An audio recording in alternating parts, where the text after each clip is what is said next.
कोगनोळीजवळ राष्ट्रीय महामार्गावर दुर्गंधीयुक्त पाण्याचं साम्राज्य, प्रवाशी शेतकऱ्यांसह विद्यार्थी पालकांना नाहक त्रास.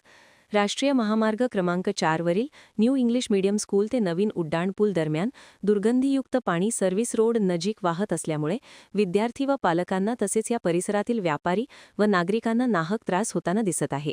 त्यामुळे सदर उड्डाणपुलापासून दूधगंगा नदी पुलापर्यंत तात्काळ गटारीचे बांधकाम पूर्ण करण्यात यावे, अशी मागणी नागरिकांच्यातून जोर धरत आहे. नवीन उड्डाणपुलाच्या नजीक अनेक छोट्या मोठ्या व्यापाऱ्यांनी आपले व्यवसाय थाटलेले आहेत. या हॉटेल्ससह अन्य व्यापाऱ्यांच्या दुकानातून निरुपयोगी पाणी रस्त्याच्या बाजूने वाहत आहेत. दुर्गंधीयुक्त पाणी या रस्त्यावरून वाहत असल्याने नजीकच असणाऱ्या न्यू इंग्लिश मीडियम स्कूलमध्ये येणाऱ्या विद्यार्थ्यांच्या तसेच पालकांच्या आरोग्याचा प्रश्न निर्माण होण्याची शक्यता निर्माण झाली आहे. गेल्या कित्येक दिवसापासून सदर रस्त्यावरूनच पाणी वाहताना दिसत आहे.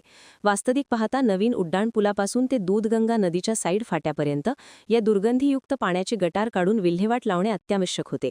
परंतु राष्ट्रीय महामार्ग प्राधिकरणाचे अधिकारी याच्याकडे पूर्णतः दुर्लक्ष करत असल्याची चर्चा आता सर्वत्र सुरू आहे. दूधगंगा नदी फाट्यापासून ते टोल नाक्यापर्यंत गटारीचे कामकाज तात्काळ पूर्ण करण्याची मागणी जोर धरत आहे. टोल नाका ते कोगनोळी फाटा या दरम्यानही गटारी तुंबलेले आहेत. एखाद्या वळवाच्या पावसामुळे गटारीवरती पूर्णतः दुर्गंधीयुक्त पाणी दिसते. हॉटेलमधून बाहेर पडणाऱ्या पाण्यासह मैलायुक्त पाणीही सध्या रस्त्यावरून वाहताना दिसत आहे.